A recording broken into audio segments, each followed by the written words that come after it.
Je commence que par vous remercier tous d'être ici, de nous suivre tout le temps. Et avant d'introduire Beit et tout ça, je donnerai la parole à Madame Jouden pour faire l'ouverture de ce séminaire. Madame Jouden.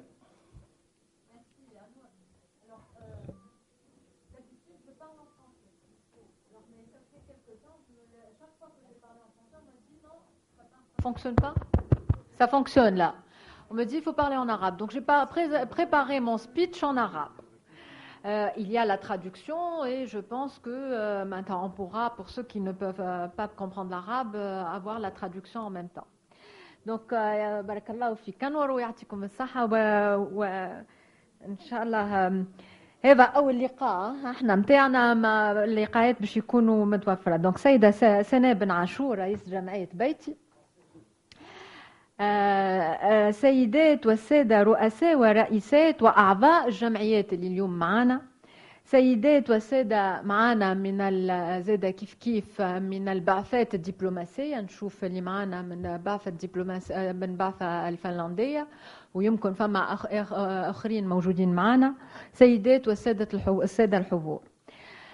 يسرني اليوم اللي نكون معاكم موجودة في هذه الورشة حول موضوع نساء بلا مأوى، الواقع وخدمات الإحاطة، اللي نشوفوا فيها نتائج دراسات الميدانية الأولية واللي تنظمها جمعية بيتي بالتعاون مع صندوق الأمم المتحدة للسكان بتونس. التعاون هذا يقع بيان سور في إطار برنامج إحداث مركز إيواء الوقتي للنساء بلا مأوى اللي هو في إطار جمعية بيتي. وسوف نتطرق إلى نتائج الدراسات الميدانية التي ستدقق في وضعيات عيش النساء بلا مأوى في تونس اليوم. ووضعيات شنو هي الوضعيات هذه؟ الوضعيات الاجتماعية الصحية والتي ستستوجب أكيدا التدخل العاجل للأخذ بأيديهن وإنقاذهن من التهميش والتشرد وحماية صحتهن من مختلف المخاطر بهدف إعادة تأهيلهن وإدماجهن الاجتماعي والاقتصادي. كما يتأكد أن المرأة بلا مأوى تعيش اليوم أشكال متنوعة من العنف النفسي والجسدي، وهي معرضة أيضا إلى التحرش والعنف الجنسي، وتمثل جميع هذه المظاهر اعتداء صارخا على حقوقها الإنسانية. لذلك يدعم صندوق الأمم المتحدة للسكان مشروع جمعية بيتي الذي يهدف إلى مقاومة ظاهرة النساء بلا مأوى على وجهتين. الأولى إحداث مركز إيواء وقتي لهذه الفئة لتوفير الرعاية الصحية والنفسية والتأهيل والإدماج الاجتماعي والاقتصادي. والثانية هي القيام بعمل تعبوي للضغط على آخذي القرار والفاعلين في مجال مقاومة الفقر والتهميش ومقاومة العنف ضد المرأة من هياكل ومنظمات حكومية وغير حكومية للتصدي لهذه الظاهرة ومقاومة أسبابها. وعلى الرغم من أن بيتي جمعية حديثة العهد، فإن هدفها المنشود الإنساني واستراتيجي المتمثل في تغيير واقع النساء المشردات بدون مأوى واعتماد رئيستها السيدة سناء بن عاشور تمشي مرحلي وتشاركي في تسيير هذه المرحلة التأسيسية تنم عن حرفية وتبصر سيساعد على توفير الظروف الملائمة لنجاحه. فهكذا رأينا تشجيعا من أصدقاء المهتمين بموضوع المرأة والمرأة المعنفة من الدنمارك ومن الفنلند ومن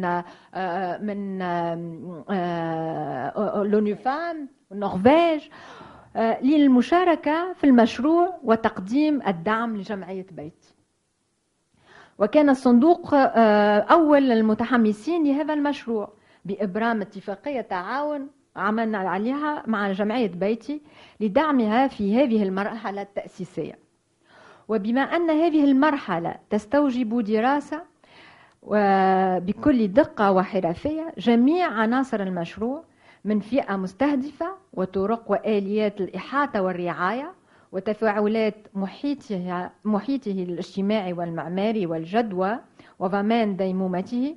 قررت الجمعية والصندوق في المرحلة الأولى بالقيام ب5 دراسات ميدانية لتوفير أحسن ظروف لنجاح مركز الإيواء. واليوم نجتمع في هذه الورشة لمناقشة أول نتائج الدراسات الميدانية. فمعنا 2 دراسات اليوم اللي باش نناقشوا نتائجها.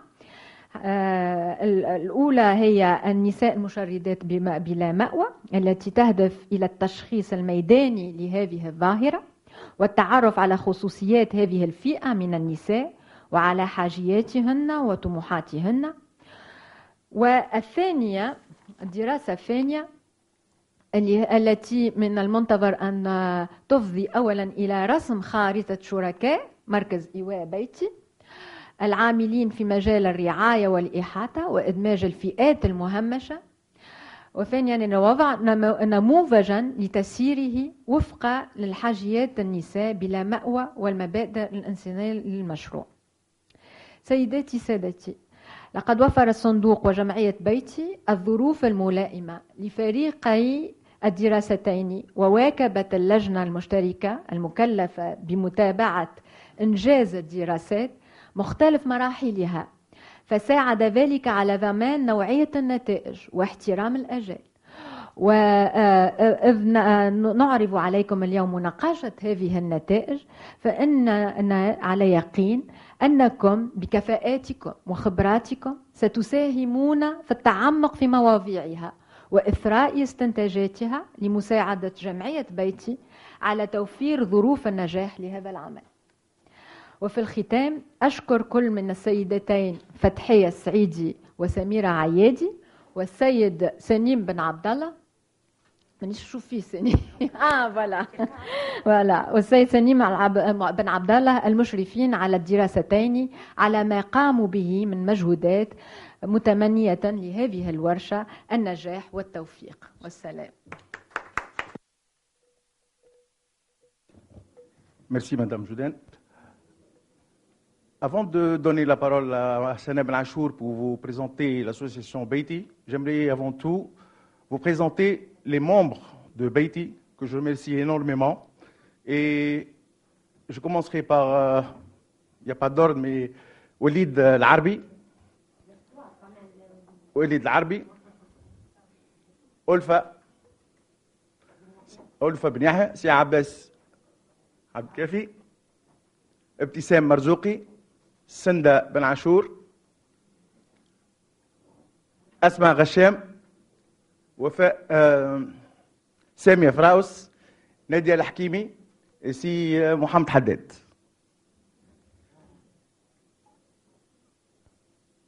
Sans oublier de remercier tous nos partenaires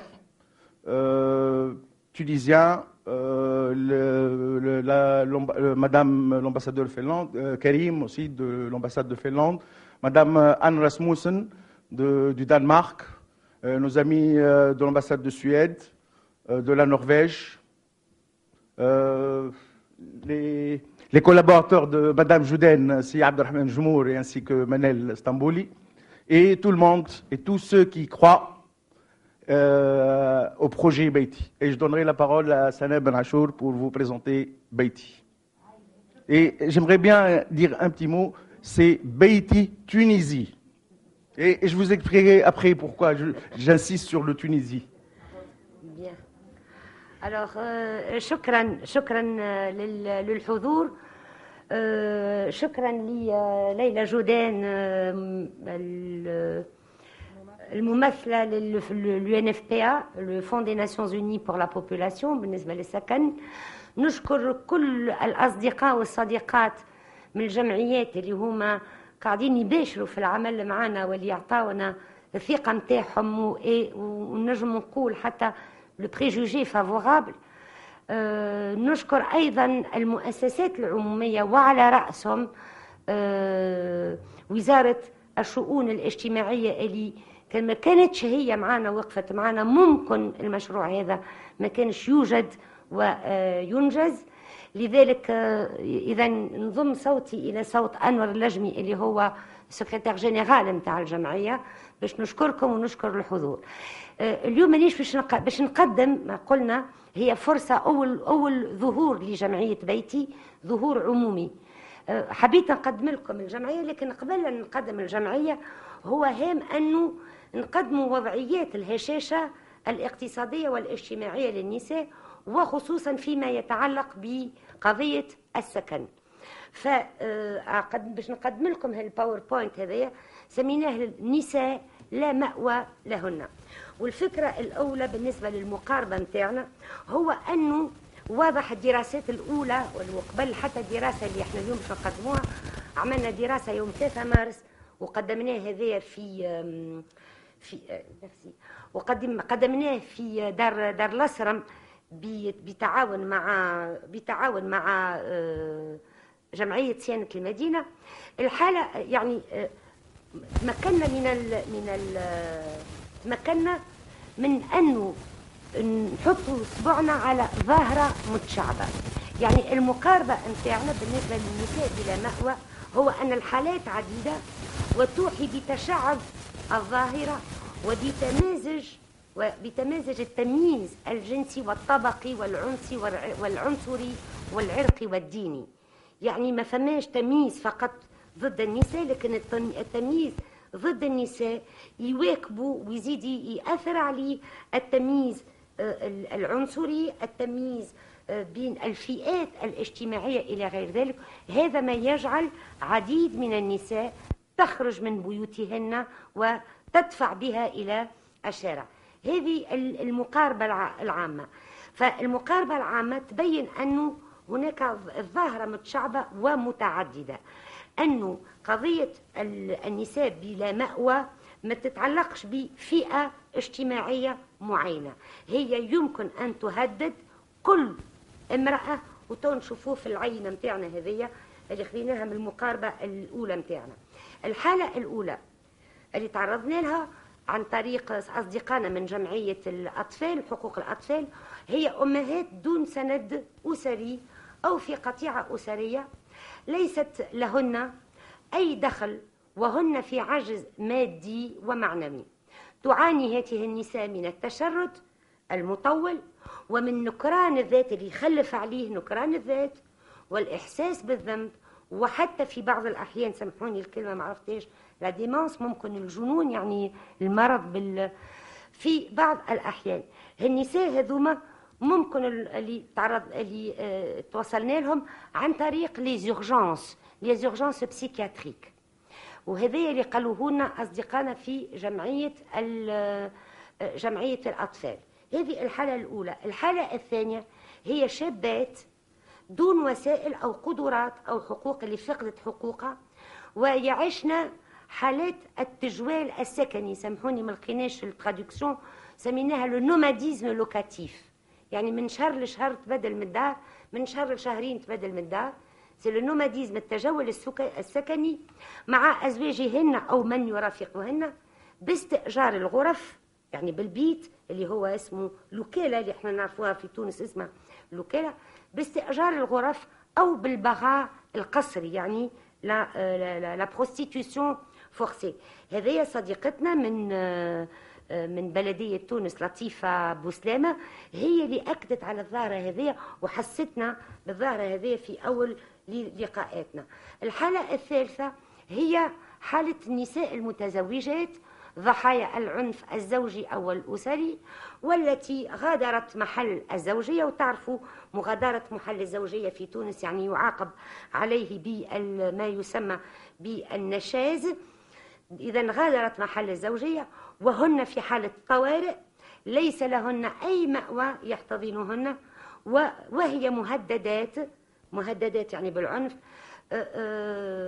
في سلامتهن البدنية والمعنوية.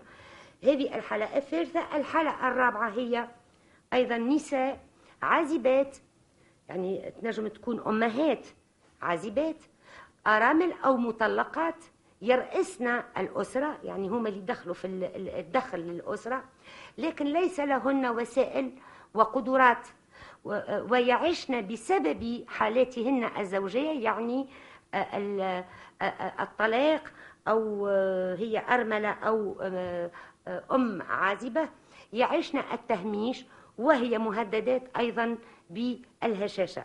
فاللي راه هو أنها تستأجر أيضا الغرف، أو في بعض الأحيان حتى الانتصاب العشوائي، خصوصا في المدينة العتيقة. الحالات الخامسة هي فتيات اللي تغادر المنزل العائلي للتهديدات بالعنف أو العنف المسلط عليه ضدهن من طرف العائلة، العنف الأسري، وهن في أغلب الأحيان في انقطاع تعليمي، ويلقوا رواحهم يعني يلتجئوا مؤقتا إلى الأصدقاء أو إلى الأقارب للسكن بصفة زائدة. أيضا هذاك اللي سميناه في الأول للنوماديزم. الحالة السادسة هي العاملات، وغالبا هي عاملات المنازل التي تفقد الوظائف متاعها كعائلات مع تقدم السن، وخصوصا عندما تتوفى الامرأة لا باترون، يعني تتوفى فتنقطع العلاقة اللي صارت ما بيناتهم، فليس لهن، تصبح العاملات هذه ليس لهن مسكن ثابت، وليس لها أي أوراق، هذا المهم، ليس لها أي أوراق إدارية أو بطاقات هوية لإعادة تأهيلهن. هذوما في أغلب الأحيان العنف اللي تسلط عليهم هما أنهم ياخذوا لهم أوراقهم، ففي كثير من الأحيان ما عندهمش حتى كارت ديدنتيتي. وعلاش ما عندهمش كارت ديدنتيتي؟ لأنه ما عندهمش مسكن، يا با دو دوميسيلياسيون. كيف تبدأ ما عندكش مسكن ما تنجمش تعمل كارت ديدنتيتي. هذوما من بين الأشياء اللي ممكن تتقباهم إذا جمعية بيتي. الحالة السابعة هي وجود نساء تعاني من أمراض مزمنة، وهي تتلقى بالمستشفى الرعاية الصحية على المدى الطويل، فيقع يعني، وهذه ما كناش ننتظره، هذه صديقتنا أنفيسة عيداني هي اللي حستنا بالموضوع هذا، فيقع تطليقها أو هاجرها من طرف العائلة ومن طرف الأقارب. فمثلا الحالة اللي تعرضنا لها هي اللي تبقى بالمستشفى أكثر من 5 شهور، لا شخص من العائلة ولا فرد من العائلة يزورها أو يمكنها من السكن. هذه إذن الحالة السابعة. الحالة الثامنة هي نساء مسنين، فقرات إلى أقصى درجة لأنها مسنين، ويقع طردها من المسكن اللي هو موجود زاد في أغلب الأحيان في المدينة العتيقة بأمر قضائي لعدم دفع الأجر. إذن هذه الحالة الثامنة. والحالة الأخيرة هي النساء اللي كانوا سجينات ويقع الإفراج عنهن، ويقع رفضهم في نفس الوقت من طرف الأسرة والأقارب بعد إطلاق سراحهن من السجن. وممكن معنا اليوم من إدارة السجون صديق من إدارة السجون ممكن تحدثنا على الحالة هذه. إذن هذه الحالات اللي سميرة وفتحية باش يزيدوا يأكدوا عليها، باش يعطيونا الخاصيات متاعها من حيث السن، من حيث التعليم، من حيث كما قالت مدام جودان، من حيث الوضعية الاجتماعية، الوضعية الصحية المتدهورة جدا، الصحية النفسية والصحية المادية في نفس الوقت، إلى غير ذلك من وضعيات الهشاشة. إذن عندما تفضلنا بالقضية هذه وإحنا نعرف أنه قبل 14 جانفي وحتى ممكن إلى اليوم يعني هو مسكوت عنها هذه الظاهرة، ظاهرة الهشاشة وظاهرة الفقر وظاهرة الإقصاء، هي مسكوت عنها وكان مسكوت عنها. ممكن هناك البحوث اللي يقاموا بها، لكن بحوث تبقى داخل الإدارات ولا يقع نشرها أمام الجميع للتحسيس بهذه الوضعية، لأنها وضعية لا تطاق ولا تحتمل، ولا يمكن بعد ثورة أنها يعني نتمادى في الهشاشة هذه. نعرف أنه اليوم يهدد النمط اللي نسميه احنا النمط التونسي هو هذا قبل كل شيء، هو الفقر، هو الهشاشة، هو الإقصاء. إذا هذا اللي يخليني نمر بعجالة إلى كيفاش نعمل أنا فوالا نمر بعجالة إلى تقديم الجمعية وتقديم المشروع، لأنه المشروع يعني مش بيد الجمعية.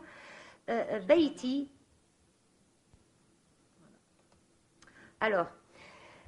مأوى النساء بلا مأوى، أو مأوى النساء التي ليس لهن مأوى. هذا المشروع هو تعرفوا أنه الجمعية سميناها بيتي، وأنور قال بيتي تونيزي لأنه اسم بيتي هو مسروق للمغرب، لكن السرقة في الحكاية هذه باهية معناها لي زيدي سي في بور سيركولي. دونك خذينا الكلمة هذه أنا ريتها لي مدة في المغرب الأقصى، فظهرت لي واحنا في تونس عندنا كلمة دارنا والدار دونك خرجت من كلمة دارنا والدار باش ناخذ بيتي، وكانها فيها في كلمة بيتي فما حاجة اللي فيها يقولوا لي سوسيولوج ابروبرياسيون، فما انتيميتي. بيتي إذن هي جمعية بدون نفع، يعني النفع عام. هي تخضع إلى المرسوم عدد 88/2011 اللي جاء وقع اتخاذه في الفترة الانتقالية الأولى، ونحن سعداء يعني المجموعة بيتي نحن سعداء أنه النظام هذا هو اللي يطبق علينا، لأنه نظام يعني يختلف عن النظام السابق. mais ce n'est pas une loi liberticide, au contraire. يعني هو قانون اللي يسمح للجمعيات بالتنفس والحرية والعمل الميداني إلى غير ذلك. إذن نحن سعداء أنه المرسوم هذا هو اللي طبق علينا. كتبت قلنا احنا الجمعية هذه وليدة الثورة 14 جانفي 2011، وهي ترمي إلى تحقيق أهداف هذه الثورة، يعني أهداف الكرامة الإنسانية، أهداف المساواة، أهداف الحرية، وأهداف العدالة الاجتماعية. بالنسبة للمشروع بصفة عامة تكلمت عليه ليلى، هو فيه 3 مستويات. المستوى الأول هو أنه جميعا مع كل المتدخلين والمتدخلات من منظمات دولية ومنظمات رسمية ومنظمات المجتمع المدني، كل المتدخلين والمتدخلات في هذا الشأن أن نضع اليد في اليد لمقاومة الهشاشة ولمقاومة الفقر، أخذا بالفكرة الأولى أن الفقر مهوش أكسيدان دو باركور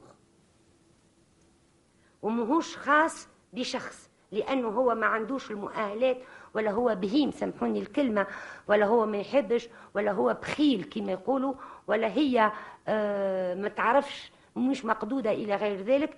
دونك كل هذايا لا، الفقر ستركتورال يعني ممنهج فيه من اللي هذا يلزمنا نكونوا مع بعضنا، يعني تكون عندنا هالمقاربة هذه باش ننجموا نقاوموه جميعا. هذه الفكرة الأولى. الفكرة الثانية واللي هي جاية يعني تماشيا مع الهدف العام الأول، هو إنجاز مأوى في المدينة العتيقة. وطبعا فيما بعد نرجع علاش المدينة العتيقة، يكون المأوى هذاك ما يقدمش من خدمات إلا الملجأ والإيواء المؤقت.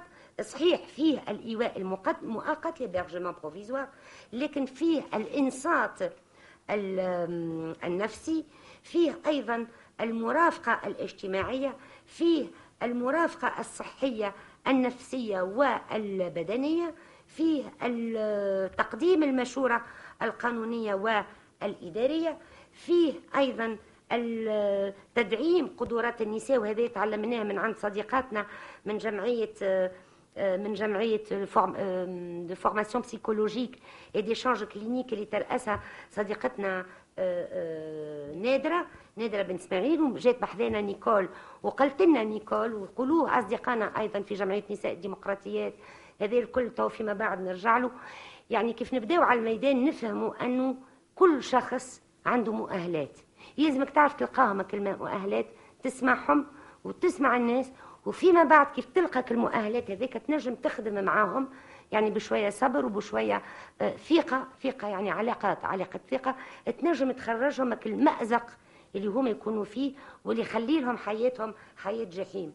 هذا بالنسبة وكذلك والشيء الأخير يعني في الخدمات اللي ممكن نقدموها هو ما نسميه الإدماج، ولا الإدماج الإدماج الاقتصادي والاجتماعي بتقديم الريشيرش دومبلوا مثلا توفير العمل، او نشوفوا شنو اللي موجود في البلاد اللي يخلي النساء هذيك تكون عندها قليل من القدر اللي يخليها تعاود تقف على ساقيها وتنجم وما تطيحش، خصوصا ما تعودش تطيح في الهشاشه وفي الفقر وفي الإقصاء.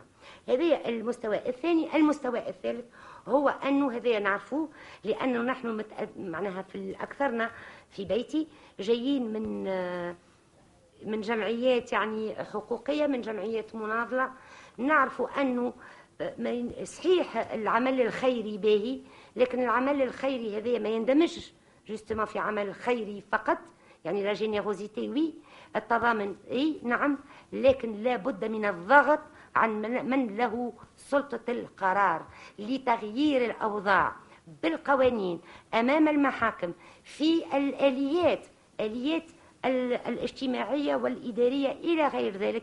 لا بد من الضغط لأن نغير الأحوال باش ما يزيدش على الفقر، يزيد أيضا الإقصاء المؤسساتي والتمييز المؤسساتي.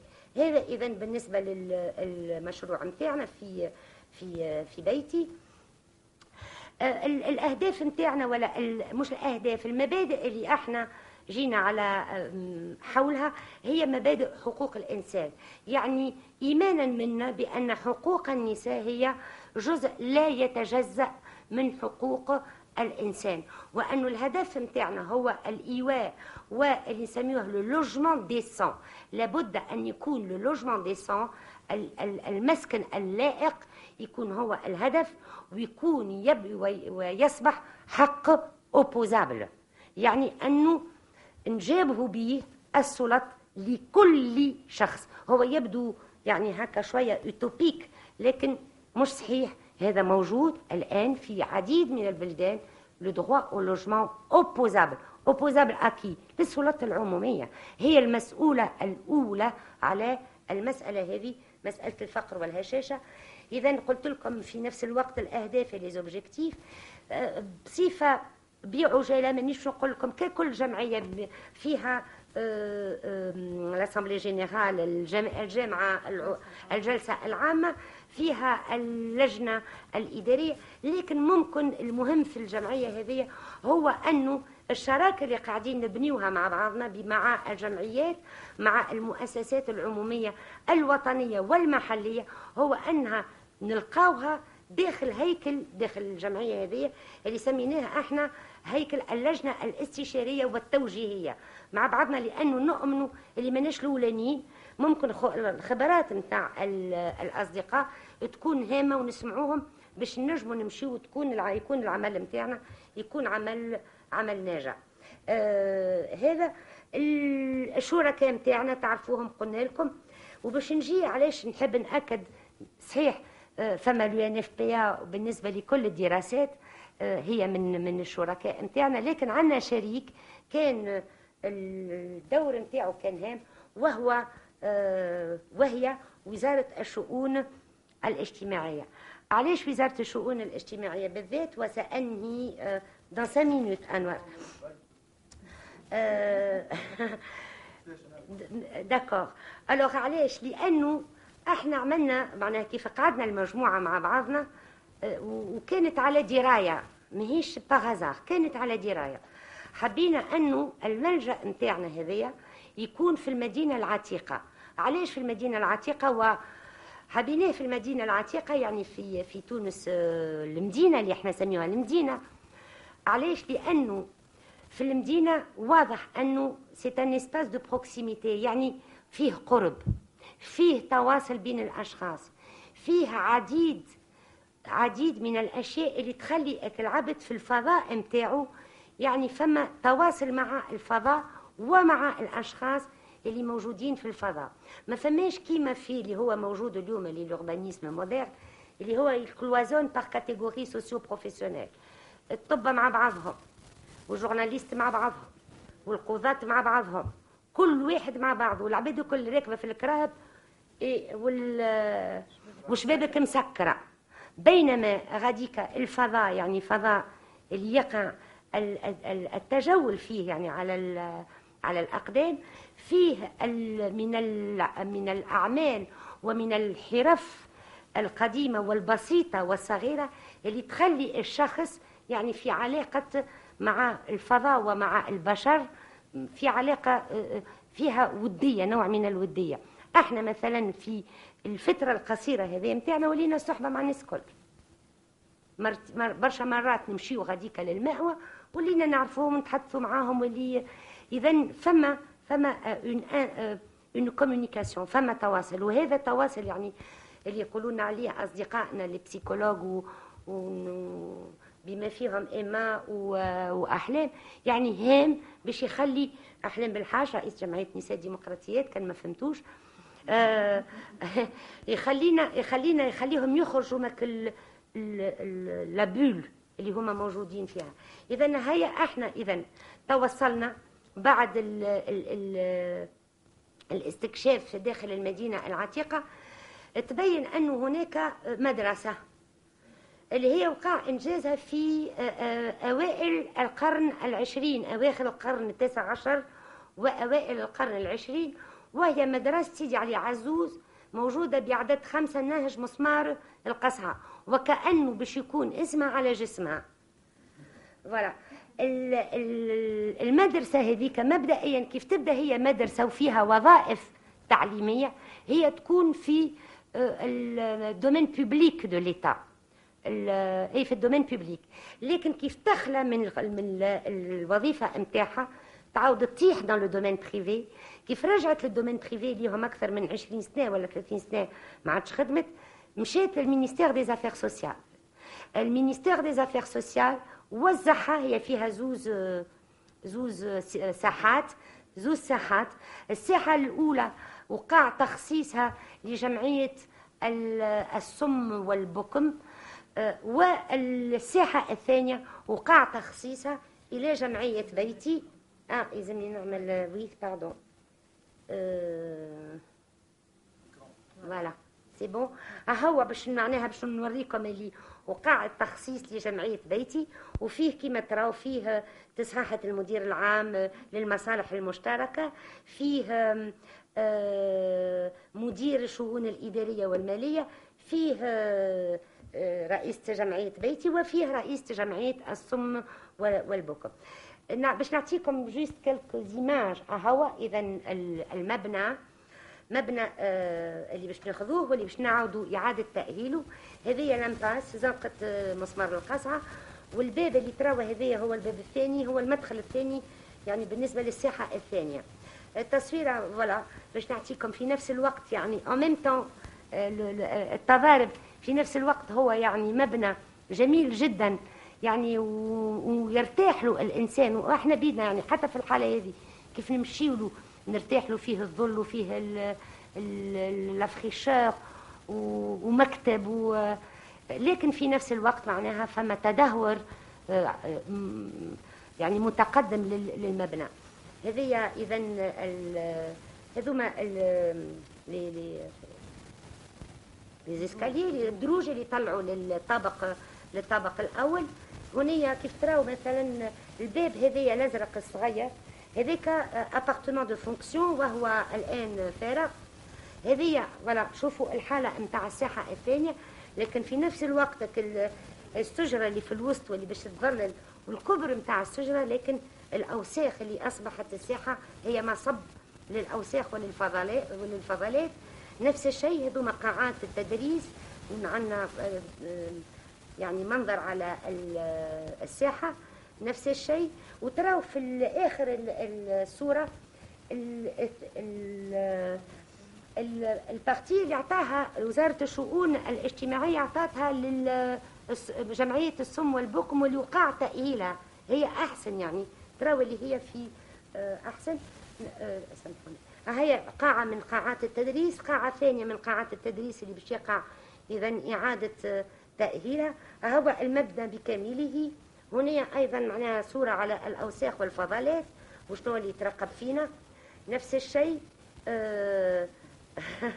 فما في المبنى هذايا فما ديزابارتمون دو فونكسيون، واحنا تعهدنا لانه هذه احنا بيتي يعني ونناضلوا من اجل السكن، يعني الناس اللي موجودين غاديكا ماناش باش نبدلوها من بقعتهم، واحنا باش نتقباو باعاده تاهيل حتى المنازل داخل المنازل. نفس الشيء هذه الكوجينه نتاع امراه من السكان، وعندنا منظر على المدينه العتيقه وعلى معناها التراس اخزروا الاوساخ يعني حتى موجوده في الفوق. اذا هذا المبنى اللي باش يقع تاهيله. كيفاش باش يقع تاهيله؟ مبدئيا وانتهي هنا. مبدئيا ستكون لنا اذا بالنسبه لخدمات المأوى 15 بيت، 5 individuels، 5 دوبل و 5 تريبل. لكن هذايا مش ممكن معناها كان فيه حرج نتراجعوا فيه لأنه مازلنا في الدراسات الأولية. في نفس الوقت باش تكون عندنا كوجينة يعني اون كويزين سنترال الناس الكل بالريفكتوار، لأنه تعرفوا معناها يلزم لي شانج ويلزم اللي ترافو دو جروب والعباد تبقى مع بعضها إلى غير ذلك. ما نخليوش الناس تنكمش على رواحها، ونعرفوا أنه عيشتهم صعيبة، يلزم واحد شكون يعاونهم باش يخرجوا من المأزق اللي هما عايشينه. باش يكون عندنا اذا كل ما تابع لا كويزين دونك والمأوى لا بيوندري الى غير ذلك. لكن في نفس الوقت باش يكون عندنا اون سال بوليفالونت، دي سال بوليفالونت، اما للاستقبال باش نجموا نخليو لهم اذا فما معناها اعاده كان فما عائلات او اذا اون سال بوليفالونت، لكن في نفس الوقت اون سال دو ملتي ميديا. وهذا بصفه عامه المشروع اللي تقوم به اللي احنا تعهدنا. عندنا ايضا كما مع اليو ان اف بي ا عندنا اتفاقيه مع جمعيه صيانه مدينه تونس، هي التي ستقوم بكل الدراسات لكن بكل الاشغال بما فيهم اصعب حاجه في تونس لو بيرمي دو كونستروير. فوالا وشكرا.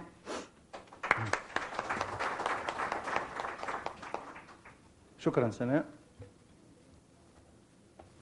Tout à l'heure, j'ai dit Beiti Tunisie, c'était pour dire aussi que ce ne sera pas Beiti Sidi Ali Azouz Barka, mais Inch'Allah, plusieurs Beiti في كل بقعة في قليبية في سوسة في Inch'Allah نتمداو avec علاش j'ai insisté sur le mot Tunisie.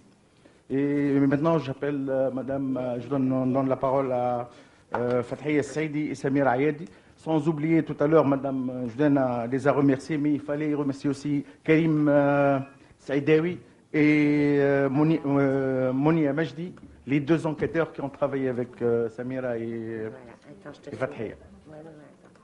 Voilà, c'est bon. Et tu fais passer par الأمم المتحدة للسكان اللي أتاح معناها بالنسبة لنا تجربة، بالنسبة نجم نقول أنها تجربة ثرية لأبعد الحدود، لأنه العمل الميداني بالنسبة لأستاذ في علم الاجتماع أو مختص في العلوم الاجتماعية مهم جدا، لأنه من الميدان نتعلمه ومن الميدان نجمه معناها نعيد إنتاج معناها الواقع الاجتماعي اللي موجود واللي نتعرضوا له من خلال البحوث الميدانية. التجربة هذه بالنسبة لي كانت تجربة معناها فريدة لأبعد الحدود. دراسة خلينا نقول نعبر على مشاعري، دراسة بالنسبة لي فما برشا مرات وبرشا لحظات واحنا في الميدان لان ما خليناش لي 2 انكيتور يخدموا وحدهم، خدمنا معاهم هبطنا معاهم. برشا مرات رجعت للدار افكتي، برشا مرات معناها رجعت في وضعيه نفسيه سافا. مره من المرات معناها ضربت كرهبتي بعد ما شفت حاله نتاع امراه اللي كانت عائله ومن بعد ما عادش عائله كلهم ولوا في الشارع. هذه معناها الجوانب الإنسانية في تفاعلنا ولا في تفاعلي على الأقل الشخصي مع مواضيع من هذه، لأنها مواضيع تمس الناس الكليكا وتمسي بالنسبة لي كامرأة أو معناها بالنسبة لي نعتبر نفسي معناها نشيطة أو ناشطة في الحياة الجمعياتية والمشاكل أو التعرض للوضعيات الخصوصية معناها ماهيش أول مرة نشوفوها، لكن بعد ما نسيت شوية النساء ضحايا العنف نلقى روحي في وضعيات أخرى اللي فيها كل أشكال العنف. ما نطولش عليكم بالنسبة للعمل هذايا، فما معناها في مقدمتنا قلنا أنه أزمة السكن ماهيش مشكل جديد، لكن أصبحت بارزة للعيان أكثر من أي وقت مضى في مجتمعنا، اللي تفاقم فيه التهميش، الفقر، البطالة، وبرزت فيه حالات نتاع هشاشة معناها عميقة في صفوف النساء والرجال، لأنه الوضعية هذه أو الظاهرة ما حد شايف الباوربوينت. ما نعرفش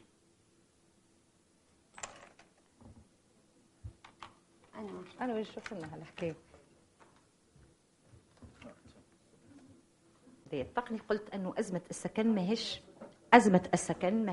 ماهيش مشكل معناها جديد، هي مشكل معناها موجود من قبل، لكن هذه المشكلة أصبحت بارزة للعيان أكثر من أي وقت مضى في مجتمعنا، اللي تفاقم فيه التهميش، الفقر، البطالة، وبرزت فيه حالات كثيرة من الهشاشة أو هشاشة عميقة في صفوف النساء والرجال، لأن هذه الظاهرة لا تخص النساء فقط، وإنما تخص النساء والرجال على حد السواء، ولكن المرأة تعيش هذه الوضعية بشكل معناها مضاعف، والأثار متاعها معناها نجم نقولوا دوبل أكثر من الرجل. بالنسبة للأزمة هذه اللي نجدها في المدن كما قلنا مست معناها النساء مختلف أعمارهم، خاصة منهن الشابات، وهذا اللي لقيناه من خلال الحالات. وبالنسبة للشارع اعتبر في لحظة من اللحظات أنه أو اعتبر منذ زمن أنه فضاء رجالي بامتياز، إلا أن ظاهرة التشرد والعيش في الشارع لم تقتصر معناها ما قصرش على الرجال فقط، بإنما تسعت لتشمل النساء، وهذا يزيد غير مفهوم الفضاء العمومي اللي هو فضاء رجالي، لأنه نجد فيه نساء توجدوا داخل الفضاء هذايا، وأصبح الفضاء العمومي أصبحنا يمتلكنا الفضاء العمومي لكن بشكل آخر مختلف على الشكل العادي اللي نعرفوه. هوني سؤالنا معناها الأول هل يمكن أن نتحدث عن خصوصية نسائية محددة بخصوص هذه الظاهرة؟ شنو هو معناها الخاصية بالنسبة للنساء؟ تجربة العيش في الشارع، وبالنسبة لي نعتبرها ستون اكسبيريونس في الشارع، لأن في علم الاجتماع نقول تجربة العيش في الشارع تجربة مثيرة، فيها معناها تترك العلامات، تترك أثار متعددة بالنسبة للنساء كما الرجال. هوني ما هي الأسباب اللي نسألوها؟ ما هي مسارات التشرد النسائي؟ ما هي ملامح النساء معناها لي بروفيل دي فام؟ أي صورة للذات في متن هذه التجربة يمكن للنساء تمثلها في علاقتها بنفسها وفي علاقتها بالآخر، لأنه الصورة التي معناها يتمثلها الإنسان أو يمتلكها عن نفسه هي من خلال تجاربه ومن خلال معناها المعيش اليومي نتاعو. ألا يمكن أن نعتبر بأن هذه التجربة بكل تابعاتها وأثارها النفسية تسهم بشكل أو بآخر في تشكيل سلوكيات جديدة تتكون في إطار شبكة جديدة من العلاقات ومن الانفعالات ومن حالات الدفاع عن حق الحياة؟ هل خلقت هذه الفئة من النساء استراتيجيات حياة لمقاومة ظروفهن؟ وما هي الآثار المترتبة عن التمييز بين الجنسين في حالات التشرد اللي تعيشوها النساء؟ سؤالنا الأخير، ما هي احتياجاتهن العاجلة والآجلة؟ وما هي الخدمات التي يمكن أن توفرها جمعية بيتي لهذه الفئة معناها الخاصة؟ مانيش باش نطول برشا في خصوص المنهج. الدراسة هذه هي دراسة كيفية اعتمدنا فيها مقاربة نفسية اجتماعية. العينة متاعنا هي 31 امرأة تم معناها استجوابهم. كيفاش تم استجوابهم؟ تم استجوابهم عن طريق تقنية المقابلة شبه الموجهة والشخصية. في نفس الوقت اعتمدنا تقنية الملاحظة المباشرة اللي مكنتنا باش نشوفوا الفضاءات اللي يعيشوا فيها ولا الفضاءات اللي التقينا فيها بالنساء هذوما. وفي نفس الوقت هذايا زاد اعتمدنا على فيش سيناليتيك معناها جذاذة لتعريف الحالات المدروسة، وهذاك لغاية تدقيق ملامح النساء موضوع الدراسة وضمن تجميع معطيات عامة حول الوضع السوسيو اقتصادي والسوسيو صحي للنساء، طبعا بالاستناد على متغيرات المستوى التعليمي، الحالة المدنية، السن، الجهة، الأصل إلى غير ذلك. من المفروض هذه المتغيرات نعتمدوها أكثر في البحوث الكمية، لكن حطيناها في البحث هذا الكيفي لأنه الجذاذة هذه مكنتنا باش نتعرفوا على حاجات معناها مهمة اللي باش نشوفوها تباعا من خلال المؤشرات. أول مفهوم بالنسبة لنا ريناه أنه مهم أنه نتطرقوا له هو مفهوم الهشاشة والتشرد. والمفهوم هدايا يعتبر مفهوم مركب على درجة كبيرة من التعقيد لكونه متعدد المظاهر والأثار والأسباب والمدة، فهو مفهوم أشمل من مفهوم اللامأوى لكونه نتيجة مباشرة للهشاشة الاقتصادية والاجتماعية. من ناحية مثلا السيميائية، عندما ندقق في دلالة اللامأوى فإننا نركز بشكل مباشر على الحرمان من حق السكن، وكأننا نختصر الحلول في تمكين في الفئة المستهدفة من سكن، في حين يقوم مفهوم التشرد على مفهوم الحركة والتنقل والترحال، وكأنه يناقض مفهوم الاستقرار. بمعنى آخر، يمكن أن نجد فردا له مسكن ولكنه يعيش التشرد سواء بصفة وقتية أو بصفة طويلة. يعبر التشرد عن صيرورة، بروسيسوس، صيرورة حياة ومسار تراجكتوار خصوصي للأفراد الذين يعيشونه، فهو ليس خاصية تخص الفرد بحد ذاته بقدر ما هو صيرورة أندوفينير لتجربة فردية تتسم بضعف الروابط الاجتماعية وبالعيش على الهامش، أي خارج الأطر الاجتماعية المعهودة. ترتبط ظاهرة التشرد واللامأوى بمفهوم الهشاشة والتبعية التي تجد جذورها في ذهنية التواكل، وهذه ذهنية موجودة وعادة ما ينجر عنها فعل الوصم le fait de stigmatisation. ها هنا نؤكد بأن الأفراد الذين يعيشون وضع الهشاشة والتشرد يكتسبون بفعل ذلك هويات فردية مرتبطة بأوضاعهن أو بأوضاعهم ومعبرة عن خصوصيات تجاربهم. ولقد بيّنت مختلف التحاليل السوسيولوجية أن هذه الظاهرة مرتبطة بضعف أطر الإدماج التقليدية جميعها من شغل، مدرسة، إحاطة اجتماعية، أسرة أو دولة إلى غير ذلك. الهشاشة إذن تتضمن تأويلات واسعة لكونها حاضنة لمفهوم الفقر والتهميش والإقصاء، وهي مرتبطة أيضا بشكل متين بالبطالة وبعدم الاستقرار في الشغل. إذا كانت الهشاشة حمالة لمعاني متعددة فإن أثارها مضاعفة بالنسبة للنساء لأنهن يعشن وضع التمييز بالمجتمع. فالنساء بشكل عام معرضات لكافة أشكال العنف ولأنواع متعددة من الاستغلال الذي يصل حد الاستغلال الجنسي، وعليه النساء اللواتي يعشن التشرد وتجربة اللامأوى هن معرضات أكثر من غيرهن إلى أنواع متعددة من أشكال التعدي على حرماتهن الجسدية والمعنوية، ولكنهن في الآن ذاته قد اكتسحن فضاء نجاريا بامتياز ليس من موقع الفعل بل من موقع المفعول به. لقد أكدت الدراسات والبحوث تأنيث الفقر كنتيجة لعدم المساواة بين النساء، وبينت بأن النساء عرضة أكثر من الرجال للهشاشة في مختلف أنواعها، لارتفاع البطالة في صفوفهن مقارنة مع الرجال، لعدم تمتعهن بشكل متساوي للسكن، سكن ديما معناها سكن يخص الرجل واللي يملك السكن عادة في مجتمعاتنا هو الرجل. يعتبر أيضا العنف المسلط على النساء من أبرز أسباب التشرد واللامأوى، ولكنه في الآن ذاته من أبرز نتائج هذه الظاهرة. تتعرض النساء المشردات وبلا مأوى إلى نوع من العنف الجماعي من شبكات منظمة داخل المجتمع كشبكات المخدرات وتجارة الجنس، أو حين تكون موضع عنف رمزي لكونها امرأة شارع بين ظفرين، أو لأنها موضوع إقصاء وموضوع عنف اقتصادي لكونها امرأة. ونشير إلى أن العنف المسلط على النساء هو نتاج لوضع اللامساواة في السلطة بين الجنسين. إن تحديد الهشاشة السكنية يتطلب التساؤل حول أصناف السكن الهش.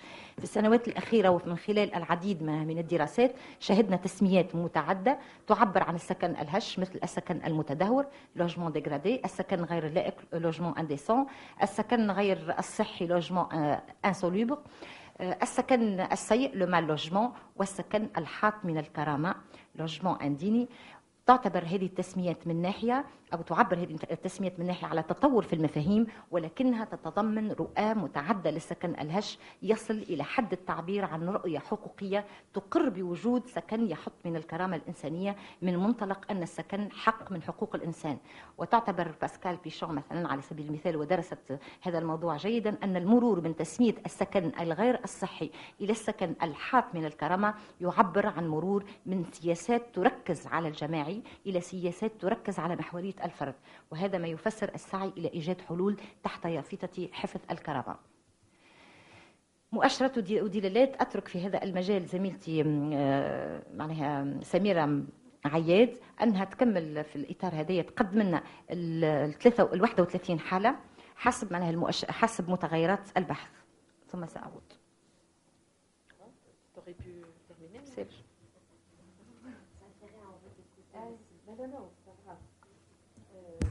Alors, Pour les caractéristiques,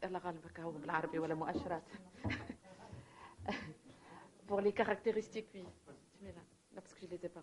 Pour les caractéristiques et la signification de ce que nous avons trouvé concernant cette population, la population interviewée ou interrogée. Alors, là, ce graphique, c'est un graphique selon l'âge, les tranches, la tranche d'âge. Alors, le choix de cette population n'a pas été arbitraire, certes.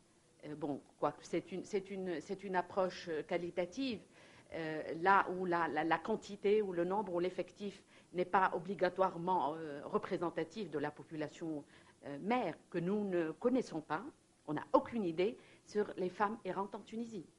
Ni l'effectif, ni ni l'effectif, ni leur profil, ni rien du tout. Donc on a pris, c'est-à-dire c'est une étude de cas ou quelques cas. À un certain moment, c'est vrai, les gens qui s'y connaissent un peu en méthodologie, surtout concernant la méthode qualitative, à un certain moment, c'est-à-dire on arrive à une certaine saturation, c'est-à-dire les choses se répètent un peu. Le profil se répète, on retrouve à peu près les mêmes choses, à peu près, dans ce cas, les mêmes lamentations, les mêmes souvenirs et tout ça. Bon, là donc, concernant cet histogramme ou ce graphique, c'est par tranche d'âge. On n'a pas voulu prendre les enfants. Quoi qu'on ait trouvé des enfants avec ces femmes, c'est ça le grand problème. On a beaucoup d'enfants avec ces femmes, c'est-à-dire surtout les mères célibataires, mais même les femmes mariées qui ont des enfants qui ont été délaissés par leur famille ou par leurs épouilles et tout ça. Donc on ne les a pas pris. On a pris, c'est-à-dire à partir de l'âge de 16 ans. Cet âge qui est 16 ans, on a trouvé une qui a été considérée comme adulte parce qu'elle est mère célibataire, mais elle s'est mariée. Donc même si l'âge... C'est une mineure, mais elle était considérée, je pense, Sénat de Famril. Voilà, elle devient adulte par le mariage. Hein? C'est ça. Exactement. Voilà. Alors, entre 16 et 20 ans, bon, on a travaillé sur 31 cas. 31, oui. Alors, entre 16 et 20 ans, on a 5 femmes. Entre 21 et 25, on a 7 femmes. Entre 26 et 30 ans, on a 5 femmes. Entre 31 et 35 ans, on a 2 femmes. Entre 36 et 40, on a 4 femmes. Entre 41 et 45, on a 3 femmes. Entre 50 et 55 ans, 2 femmes. 2 femmes entre 56 et 60. Et 60 et plus, on a interviewé une. Bon, il y en a d'autres sûrement. Mais on a essayé, là aussi, on n'a pas fixé notre enquête sur les femmes d'un certain âge, puisqu'il y a d'autres structures qui s'en occupent, à savoir les structures de troisième âge. Alors, deuxième, c'est concernant le statut matrimonial, le statut civil. Alors, on a 15 célibataires, 15 femmes célibataires, dont 8 des mères célibataires. Dans 8, 9, c'est ça. Dans 9, des mères célibataires. Donc considérées célibataires, mais elles ont des enfants. On a 8 femmes mariées, dont 2 qui se considèrent mariées alors qu'elles sont mariées par le contrat coutumier. Par un contrat, c'est ça, hein? Al-Urfi, Zawaj al-Urfi. Outroul Medzawja. Ça ne s'entend pas très bien. Alors, 3 femmes divorcées et 5 femmes veuves. Alors, ce camembert, c'est un camembert, c'est un graphique qui nous montre un peu le profil du niveau d'instruction. Le niveau d'instruction. Alors, vous voyez, dans ces 31 cas, alors on a 14, là aussi, 14 illettrés. Oui, alors les 14 illettrés, 12 qui ont seulement le niveau de l'école de base, c'est-à-dire jusqu'au collège, l'école primaire au collège, mais la majorité c'est l'école primaire. 4 femmes le lycée et une seule qui a fait l'université, qui a fait des études supérieures. Alors, tu reprends, Fatiha, juste en traja, شوية برك. Alors, donc on voit quand même, 14, c'est presque la moitié, et si je compte avec les 12, on arrive à 26, c'est plus que 3/4 qui sont à un niveau quand même assez bas d'instruction. Hein. Voilà. On passe alors à un autre tableau. Alors là aussi, ce sont des caractéristiques. En effet, avec Senei, avec l'association Baiti, on a essayé, c'est-à-dire on a voulu voir d'où est-ce qu'elles viennent, ces femmes, d'origine, leur origine. Donc on a trouvé, une qui est étrangère, elle est turque. Il y a d'autres cas, oui, un sans-papier, il y a d'autres cas des Marocaines et tout ça. Bon. Le Grand Tunis, on a trouvé quand même, du Grand Tunis, un grand nombre. Donc c'est 14, à peu près la moitié, qui viennent, qui disent venir, leur origine c'est du Grand Tunis. Alors Tunis, Tunis-Ville, vous voulez que Morneg, Malassine, Haït Tahrir, فندق جديد, المرسى, الكرم, باب القويس, باب سويقة, البلفيدير, هذوما يقول لك تولدنا هوني, واد الليل, بن عروس, السعيدية, جديدة وبومهر, à peu près ça. 4 femmes du centre du pays, surtout, لقيناهم القسري. Du sud, on a trouvé une femme, من تطاوين. Du nord-est, لقينا quand même, c'est-à-dire il y a 4 femmes, بنزرد, هنشير الزمارين, اللي هو في بنزرد, جومين وسجنة. C'est à peu près la même délégation. Hein. Au فما شمال الغربي, c'est-à-dire le nord-ouest. Bon, c'est vrai, parce que le nord-ouest, il est encore considéré et connu par la précarité et par le chômage et tout ça. Alors, الكيف, oui, الكيف, جندوبة, بوعرادة, القلعة, غديمة, وساقية سيدي يوسف, مجاز الباب, وغديمة. Donc, on a quand même 7 femmes. Vous voyez un peu ce graphique, quand même, qui est assez explicatif de la géographie et de la pauvreté selon la zone géographique c'est le périurbain presque, oui. Ce n'est pas n'importe quel quartier. Donc si on essaye de voir un peu l'analyse profonde. Alors, une autre caractéristique, là, selon on a posé la question comment elles se représentent, comment elles se sentent sur le plan santé. Alors, qu'est-ce qu'on a trouvé? On a mis trois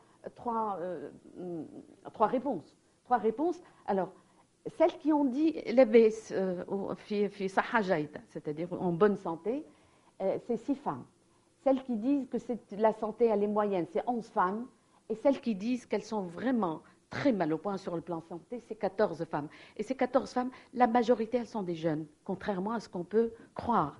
On peut croire que c'est plutôt des vieilles qui disent qu'elles ne sont pas bien sur le plan santé. C'est plus les jeunes femmes, surtout avec les enfants, elles se disent très fatiguées, tabines avec les enfants. Donc, c'est surtout ce mal-être, et ce mal-être, oui, psychologique, bien sûr, qui retentit gravement sur la santé physique.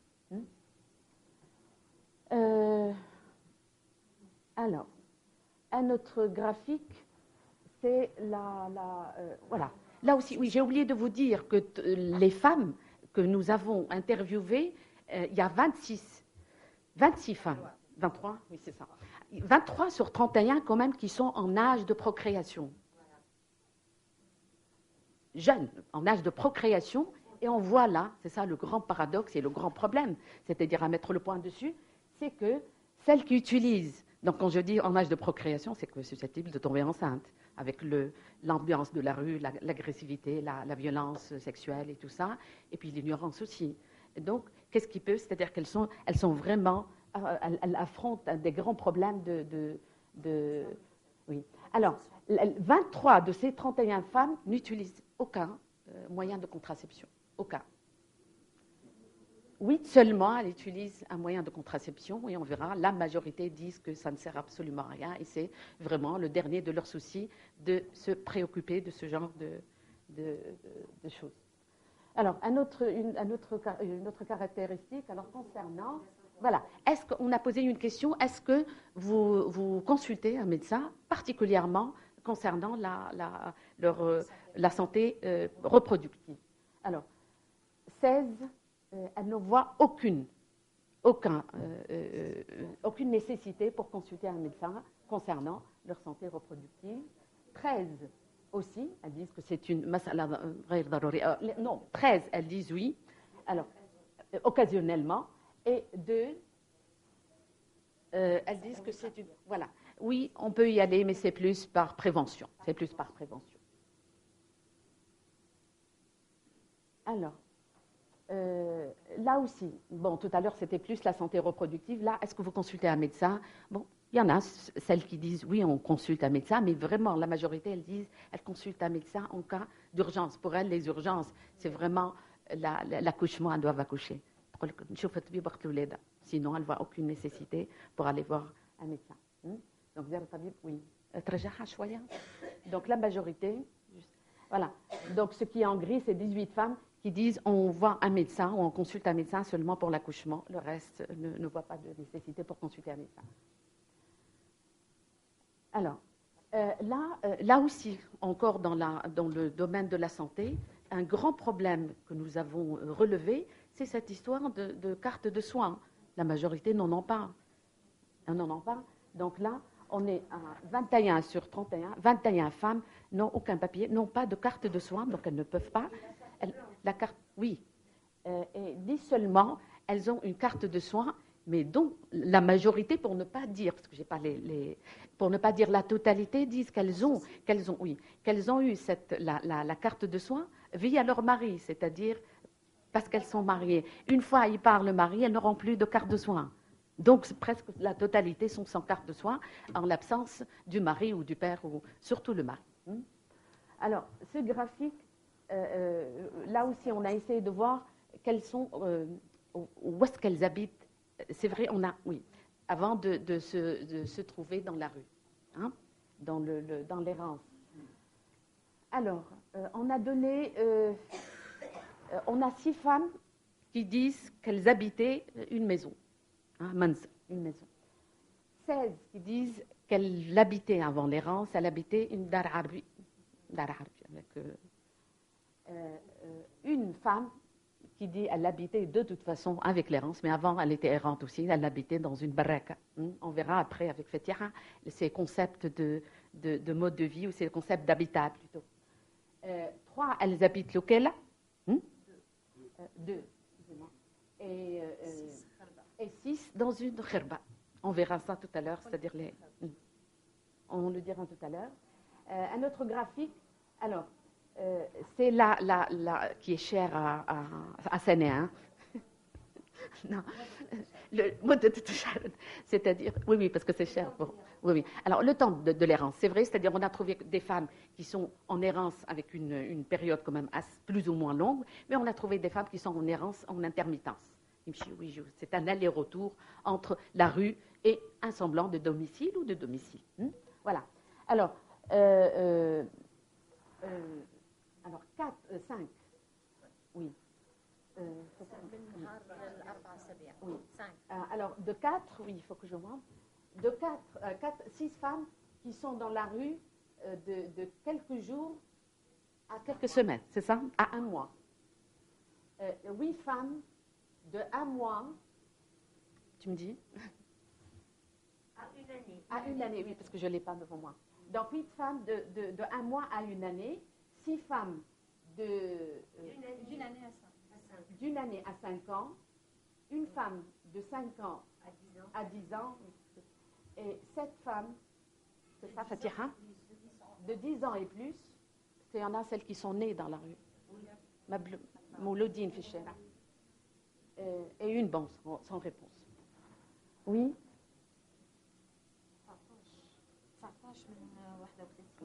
Oui. Alors, voilà, une chose qui est importante, là, non, parce que je ne l'ai pas devant moi. Alors, on a trouvé 19 sur 31 cas qui sont en errance depuis 2 ans. Et c'est très révélateur pour nous, en tant que sociologue et en tant que citoyenne aussi. 2 ans, c'est la révolution, c'est à peu près, ça correspond à peu près à depuis le 14 janvier. Pour nous, c'était assez révélateur quand même qu'il y ait autant de femmes qui ont... Moi, je dirais en tant que sociologue, peut-être, elles y étaient, mais elles sont devenues plus visibles depuis le 14 janvier. Sinon, on peut se poser aussi l'hypothèse que depuis le 14 janvier, les femmes où les gens sont devenus dans une précarité plus accentuée qu'avant. Voilà, Fatia. بعد ما نعرض معناها لي بروفيل نتاع لي فام اللي وقع استجوابهم، بنمر معناها العنصر الاخر اللي هي عنوان اسباب متعدده والنتيجه واحده. والاسباب المتعدده نقصد بها الفقر، ضعف المستوى التعليمي، انعدامه، ضعف الروابط الاسريه، تفككها، سواء معناها بفعل موت الابوين او طلاقهم او بفعل الترمل او الى غير ذلك. هذه كلها اسباب، او سجن مثلا الاب او الزوج، لان لقينا العديد من الحالات خرجت للشارع يا اما بعد ما توفى الوالد نتاعها ولا زوجها، والا وقت اللي الزوج دخل السجن. في نفس الوقت فقدان معناها العائل لعدد من المستجوبات كان سبب مباشر لوضعيه التشرد. وفي نفس الاطار انهم يفتقدوا هذوما النساء الى حرفه او مهنه، عندهم معناها اميه وظيفيه، ما عندهم حتى شيء معناها لا مستوى تعليمي، في نفس الوقت ما عندهمش حرفه. والسبب الاخر او المشترك معناها ما بيناتهم ايضا العنف داخل الاسره، سواء العنف الزوجي او العنف داخل الاسره من معناها الاب او الافراد معناها الاسره اللي سميناها العنف الاسري. عفوا. الفئة هذه من النساء اللي تعرضت معناها لوضع التشرد هي نتيجة معناها للعنف، لكن في نفس الوقت لما وجدوا أنفسهم داخل الشارع تعرضوا أيضا لأشكال أخرى من العنف. إذا لأن اشتركنا مع النساء المشردات في الفقر وفقدان مورد رزق، فإن وضعيات أخرى قد برزت في ثنايا البحث الميداني تمثلت في وضع خصوصي للأمهات العازبات، إلى جانب النساء اللي معناها فقدوا الآباء متاعهم ولا الأزواج ولا العنف، فما الإقصاء الاجتماعي والتهميش للأمهات العازبات كنوع بين ظفرين من العقاب الاجتماعي، نتيجة لخروجهم طبعا على المعايير الاجتماعية اللي تعرفوا معناها كم هي محملة بدلالات وبمعاني بخصوص النساء أو الأمهات العازبات. الأسباب نتاع التشرد بشكل عام أو العيش في الشارع، فما الغربة مثلا كما حالة حسنة هذه التركية اللي لقيناها من غير أوراق وتسكن على فكرة قريب من الزاوية نتاع سيدي محرس، وموجودة عندها مكان بالنسبة لها هي تنجم تمشي لها في أي وقت معناها، معروفة في الحومة هذيك. فما معناها بطالة الزوج، الاطلاع معناها بتربية الأبناء وسد حاجيتهم يخليهم يخرجوا للشارع للتسول إلى غير ذلك، الدخول مثلا للسجن، الحمل خارج إطار الزواج بالنسبة للإقصاء، بالنسبة للعنف عنف داخل الأسرة، من عنف من طرف الأب أو الزوج إلى آخره. التفكك الأسري كما قلنا منذ حين، طلاق الأبوين أو الموت نتاع أحدهما أو معناها السجن. بشكل عام الفقر، التهميش، الإقصاء قاسم مشترك بين مختلف الحالات التي تم استجوابها في هذا العمل. في نفس الإطار، وهني مانيش باش نطول في مسألة المجتمع الموازي، لأنه من بين الأشياء أو الأشياء اللي حبينا معناها من خلال هذا العمل نركزوا عليها هي لو فيكو، المعيش نتاع النساء.